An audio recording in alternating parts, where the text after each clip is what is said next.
I want demos again. Taking these away was a step backwards for gaming. I used to rush out and buy the latest official PlayStation magazine, and later the PC Gamer UK magazine, just to get my hands on the latest demo disc. I'd excitedly boot it up to view the newest games, trailers and mods on offer. They allowed for us to keep up with an entire platform in just a few hours a month in an interactive and commitment-free way. A new demo disc felt like being let loose in a sweet shop. It wasn't long before you whittled down the disc to just a few favourite demos that you play over and over again to death until you just had to buy the full game, if for nothing more than just curiosity as to whether the rest of it could be as good as the demo sample was. I understand why they've been done away with. No developer wants people knowing that a game's bad until it's too late and they've already bought it. Maybe it's too much hassle to extract and to bundle up a demo from today's complex, achievement and DLC-ridden titles. But I'm going to tell you now, developers, the joke's on you.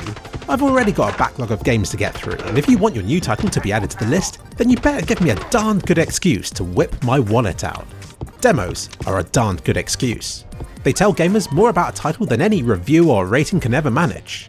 And I don't just mean what's considered to be universally good or bad either. I'd often find ones with good reviews that I didn't enjoy and vice versa. They helped gamers to connect with titles that they cared about, even if they might not have been for everyone. And even if you didn't think that a title was for you, it wasn't much hassle to boot up a demo and to try it out. You never know, you might find yourself surprised. It also meant that when I finally shout out for a full version that I knew roughly what to expect, avoiding any major disappointments. Demos are always good for consumers. And come on developers, you know that they're good for you too. Your demo will be played by more than the full game will ever be. It's your chance to create a delicious bite-sized sample of your game that's easier to swallow than any one part of the full title. But demos are more than just a taster.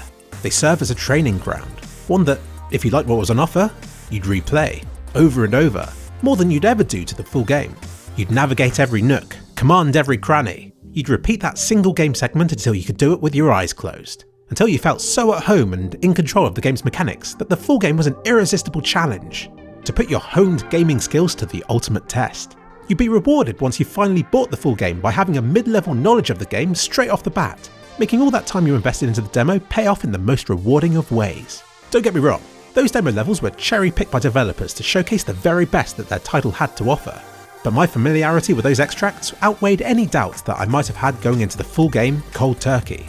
I'm going to blame their disappearance on why I no longer keep up with the latest releases. Full games? They're too much of an investment. Even those free trials of them. Demos are bite-sized samples that are short enough to fit between the commitments in your life. Ones that you knew you could boot up and to play in just a few minutes, and that your time and money wasn't wasted if you didn't like what was found. And yet, when you did find one that you enjoyed, you may well have ended up spending more time with it than you ever did with the full game. Those of you who played demos back in the day will remember these things well, and fondly. Those experiences were worth the world to me. It was a reason to boot up my PC in the mornings. Which is why I'd like to give a shout out to Doom, one of the few modern games to offer a demo. I played it, I enjoyed it, and I bought the full game because of it. Other developers?